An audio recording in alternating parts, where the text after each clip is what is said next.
ಅದೇ KGF ಇದೆಯಲ್ಲ ಊರು, ಅದು ಅಕ್ಕಪಕ್ಕ ಬಂದಿದ್ದೀನಿ ಅಂದ್ರೆ ರಾಕಿ ಬೈಕ್ ಹೇ ಅಂತಾರೆ. ಆಕ್ಚುಲಿ ಟಾಕ್ಸಿಕ್ ಸಿನಿಮಾ ಯಾವ ತರ ಅಂದ್ರೆ ಅದು ತುಂಬಾ ವರ್ಸಟೈಲ್ ಆಗಿದೆ, ಅದೊಂದು ಡೈನಾಮಿಕ್ ಆಗಿದೆ, ಅದನ್ನ ಅರ್ಥ ಮಾಡ್ಕೊಳ್ಳೋರ್ಗೆ ಅರ್ಥ ಆಗುತ್ತೆ. ಸೊ ಸ್ಕ್ರೀನ್ ಪ್ಲೇ ಸ್ವಲ್ಪ ಶಾರ್ಟ್ ಆಗಿದ್ರೆ ಇನ್ನೂ ಚೆನ್ನಾಗಿ ಇಷ್ಟ ಆಗಿರೋದು. ಕಾನ್ಸೆಪ್ಟ್ ತುಂಬ ಚೆನ್ನಾಗಿದೆ, ವೆರೈಟಿ ಆಗಿದೆ. ಇವಾಗಿರೋ ಫಾಸ್ಟ್ ಜನ್ರೇಷನಲ್ಲಿ 15 ಸೆಕೆಂಡ್ ರೀಲ್ ನೋಡ್ಕೊಂಡಿರೋರಲ್ಲಿ ಇವಾಗಿರೋ ಟ್ರೆಂಡಿಂಗ್ ಏನಂದ್ರೆ 1.5 ಅವರ್ 2 ಅವರಲ್ಲಿ ಫಿಲಿಮ್ ಮುಗಿಸೋ ಥರ. ಸೊ ಅದು ಸ್ವಲ್ಪ ಡ್ಯೂರೇಷನ್ ಜಾಸ್ತಿ ಆಗಿರೋದ್ರಿಂದ ಜನ ಆ ಲ್ಯಾಗ್ಗೋಸ್ಕರ ಅವ್ರು ಇದು ಮಾಡ್ತಾರೆ. ಯಾಕೆಂದ್ರೆ ಅದು ಬರೀ ಡೈಲಾಗ್ ಇಂದ ಡೈಲಾಗ್ ಇದೆ.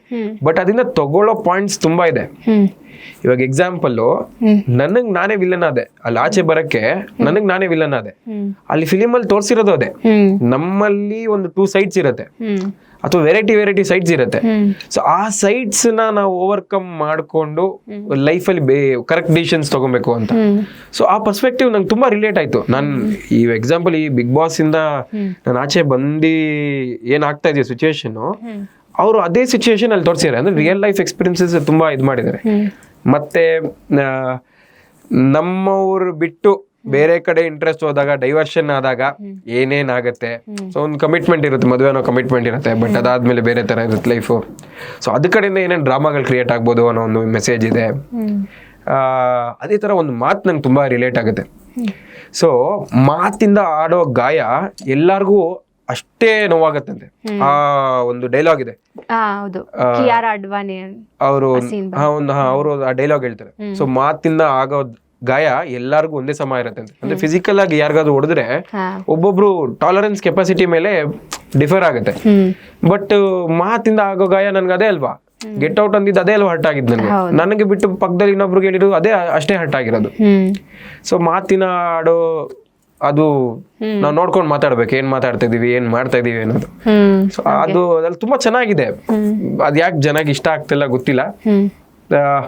ಸ್ಕ್ರೀನ್ ಪ್ಲೇ ಕಡೆಯಿಂದ ಇರ್ಬೋದೇನೋ, ಬಟ್ ಆ ಸ್ವ್ಯಾಗ್ ಆಗಿರ್ಲಿ, ಆ ಕಾರ್ನಿವಲ್ ತೋರಿಸಿರೋದಾಗಿರ್ಲಿ, ಸಿನಿಮಾ ವಿಜುವಲ್ಲೇ ಒಂಥರ ಸೆಲೆಬ್ರೇಷನ್ ತರ ಇದೆ. ಸೊ ನನ್ಗಂತೂ ಇಷ್ಟ ಆಯ್ತು ಪರ್ಸ್ನಲಿ. ಸ್ವಲ್ಪ ಶಾರ್ಟ್ ಆಗಿದ್ರೆ ಇನ್ನ ಚೆನ್ನಾಗಿದೆ.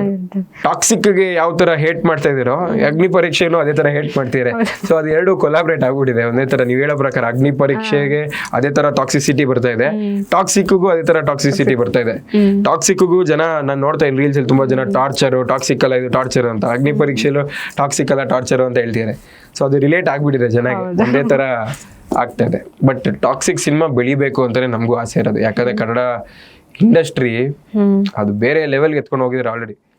ಅದನ್ನ ನಮ್ ಜನ ಸಪೋರ್ಟ್ ಮಾಡಬೇಕು. ಒಂದ್ಸರಿ ಇವಾಗ ಮೇ ಬಿ ಅದೇ ಹೇಳೋ ಪ್ರಕಾರ ಸ್ಕ್ರೀನ್ ಪ್ಲೇ ಇನ್ನ ಸ್ವಲ್ಪ ಶಾರ್ಟ್ ಇಟ್ಟಿದ್ರೆ, ಮೂವಿನ ಶಾರ್ಟ್ ಇದ್ರೆ ಇನ್ನ ಚೆನ್ನಾಗಿರೋದು, ಬೆಳಿತಿರ್ಬೇಕಾರೆ. ಬಟ್ ಅದನ್ನ ಇರಬಾರ್ದು. ಇವಾಗ ಎಕ್ಸಾಂಪಲ್, ಆ ಒಂದು ಪರ್ಸನ್ ಬೆಳಿತಿರೋದ್ರಿಂದ ಅಕ್ಕಪಕ್ಕ ಅವ್ರ ಜೊತೆಗಿರೋ ಟೀಮ್, ಇವಾಗ ಕನ್ನಡದಲ್ಲಿರೋ ಟೀಮೇ ಅಲ್ವಾ ಬೆಳೆಯೋದು. ಇವಾಗ ಕಾಂತಾರ ಬೆಳೆದಿದ ತಕ್ಷಣ ಕನ್ನಡದಲ್ಲಿರೋ ಟೀಮೇ ತಾನೇ ಎಕ್ಸ್ಪೋಜರ್ ಬರ್ತಾ ಇರೋದು. ಸೊ ನಮಗೆ ನಾವೇ ಬೆಳೆಸ್ಬೇಕು. ಸೊ ಒಂದು ಆ ಸರ್ಕಲ್ ಏನಿದೆಯೋ, ಕನ್ನಡ ಇಂಡಸ್ಟ್ರಿ ಅನ್ನೋ ಸರ್ಕಲ್ ಏನಿದೆಯೋ, ಅದನ್ನ ನಾವು ಬೆಳೆಸಿದ್ರೇನೆ ಎಲ್ಲರೂ ಬೆಳೆಯೋಕ್ಕಾಗೋದು. ಸೊ ಇಂಡಸ್ಟ್ರಿ ಒಳಗಡೆ ಇರೋರೇ ಇವಾಗ ನೀವು ಹೇಳ್ತೀರಲ್ಲ, ನೆಗೆಟಿವಿಟಿ ಮಾಡ್ತಿದ್ದಾರೆ, ನೆಗೆಟಿವ್ PR ಮಾಡ್ತಿದ್ದಾರೆ ಅಂತ, ಅದನ್ನು ನಿಲ್ಲಿಸ್ಬೇಕು, ಪಾಸಿಟಿವಿಟಿ ಬೆಳೆಸ್ಬೇಕು. ಆ ಒಂದು ಇದನ್ನ ಸಪೋರ್ಟ್ ಮಾಡಬೇಕು. ನಮ್ಮವರೇ ಸಪೋರ್ಟ್ ಮಾಡಿದಾಗ ಅವಾಗ ಎಲ್ಲರೂ ಬೆಳಿತೀವಿ. ಯಾರು ನೆಗೆಟಿವ್ ಮಾತಾಡಬೇಕು ಅಂತ ಅನ್ಕೊಂತೀರಲ್ವ ಅವ್ರ ಸಮೇತ ಬೆಳಿತೀವಿ. ನಮ್ಗೊಂದು ವರ್ಲ್ಡ್ ವೈಡ್ ರೆಕಗ್ನಿಷನ್ ಅನ್ನೋದು ಬರುತ್ತೆ. ಇವಾಗ ನಾನು ದುಬೈಗೆ ಹೋದಾಗ, ನಾನು ಬೆಂಗಳೂರಿಗೆ ಅಂದರೆ ತುಂಬ ಜನ ಅರ್ಥ ಆಗಲ್ಲ, ದುಬೈಗೆ ಹೋಗಿ ನಾನು ಬೆಂಗಳೂರಿಂದ ಬಂದಿದ್ದೀನಿ ಅಂದರೆ. ಅದೇ KGF ಇದೆಯಲ್ಲ ಊರು, ಅದು ಅಕ್ಕಪಕ್ಕ ಬಂದಿದ್ದೀನಿ ಅಂದರೆ ರಾಕಿ ಬೈಕ್ ಹೇ ಅಂತಾರೆ. ಸೊ ಆ ವರ್ಲ್ಡ್ ವೈಡ್ ರೆಕಗ್ನಿಷನ್ ಬರ್ತಿರ್ಬೇಕಾದ್ರೆ ಅದನ್ನ ನಾವು ಎಂಜಾಯ್ ಮಾಡಬೇಕು, ಸಪೋರ್ಟ್ ಮಾಡಬೇಕು.